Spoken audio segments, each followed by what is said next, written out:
Shalom, my friends. Welcome to weekly Parsha with Yehuda Yisrael. This week's Parsha is Parshat Tazria, and we are going to go through this Parsha in Leviticus as we do every week, except this week we're back to the normal. I know last week in Shemini we had some narrative. Here looks like more of the kind of dry stuff, so bear with me as we go through this Parsha. So here we have the laws of purity, ritual purity for women, talking about menstrual flow and the 7 unclean days. And then it's also talking about on the 8th day, this is the mitzvah for having circumcision. And then you have, after 33 days, she shall remain in the blood of purity. She shall not touch anything holy, anything in the sanctuary she has completed.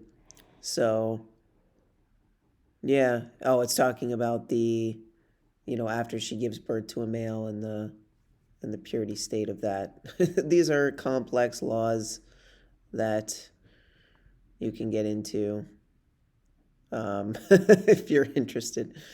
If she gives birth to a female, she should be unclean for 2 weeks, like her menstruation period, and then for 36 days she shall remain in the blood of purity.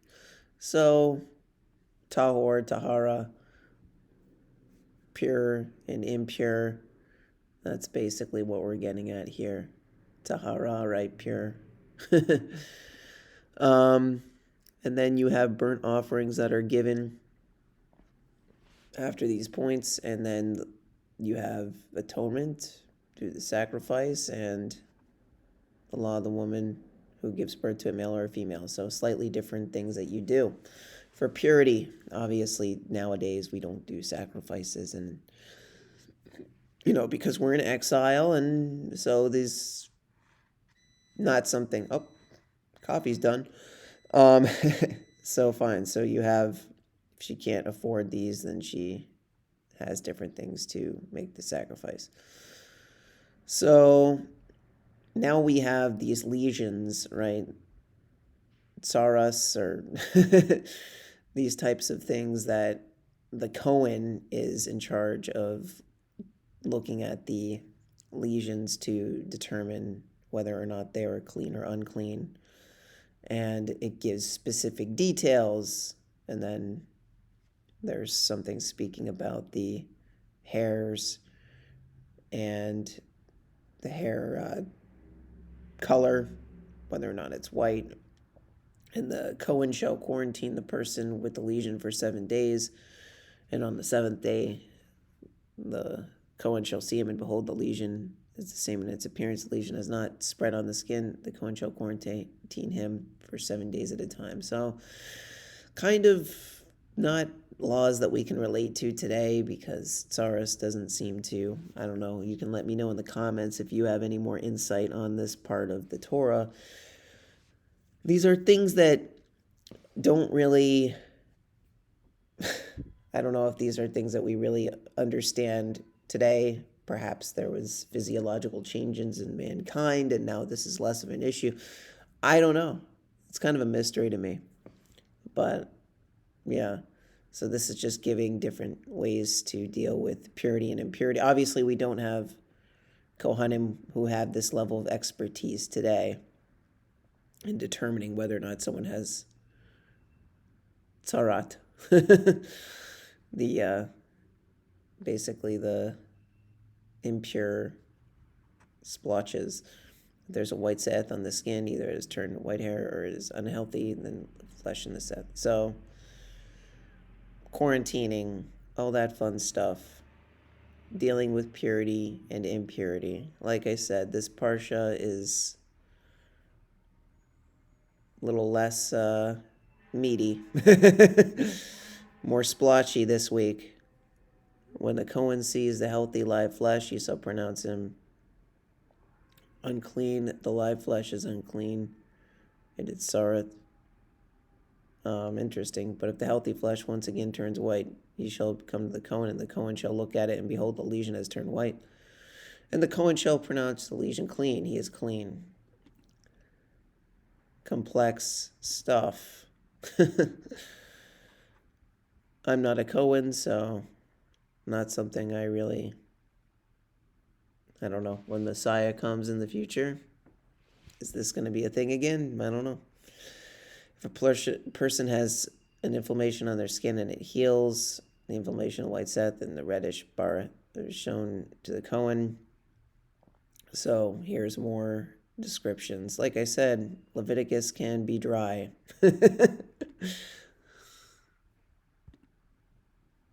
If a person's flesh has a fire burn, it's kind of like these Kohanim had almost like a role of being like a doctor, you know. They were able to just look at these people and examine their lesions on their skin and determine whether they were clean or unclean. Lesion on the head or on the beard. What does that even mean? It just says comes to distinguish a lesion where the hair grows, and lesion in the place of flesh. White hair. Okay, yeah. She'll look at the lesion, and its appearance is deeper than the skin, and it's a thin golden hair. Then the Kohen shall pronounce him unclean. If it's neckets or the head or the beard. Quarantining for 7 days. If it's not clean, you kind of get the drift. So distinction between whether it's on the hair or on the skin. This is Vayikra. This is Leviticus. Pigmentation of the skin. I don't know, a lot of these people going around saying, I just thought of something. You know how all these black Hebrew Israelites are running around talking about how something about skin cancer and how like Ashkenazi Jews can't really be Jews because there's such a high incidence of skin cancer? I don't know. It seems like there were a lot of different colors of skin going on among the Israelites. I don't know. Was this a form of cancer? Was it not a form of cancer? What was this stuff going on? It doesn't sound like everyone was walking around with the same color skin necessarily. So anyway, just something that popped into my head just to, get something maybe more relatable to today as far as people trying to delegitimize the claims of Jews. I think that Leviticus is showing us more evidence to support the fact that Jews have been Jews and no one can take that away from us. If a man loses hair on the back of his head, he's bald, he's clean. A man loses the side of his face, bald in the front, he's clean. So I guess it's okay to lose hair in a certain way, but if you see something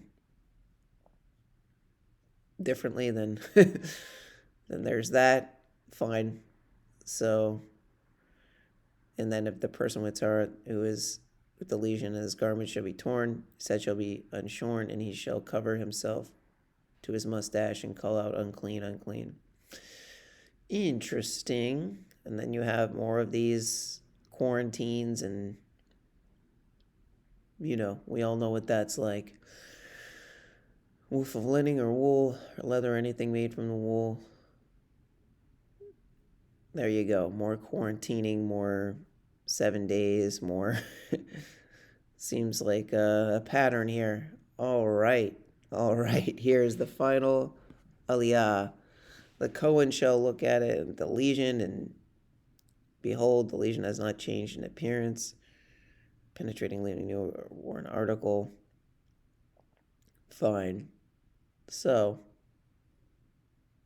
this is Parshat Tazria. That's what it is. One of the more technical parshiot that are a little bit harder to relate to. If you got through this video, Yasher Koach, Chazaku Baruch, trying to be inclusive of all different types. Whatever you say. Anyway, I hope this video has been a blessing to you all. Have you sold your chametz yet? Pesach's coming up soon. Don't forget. Anyway, Shalom Aleichem.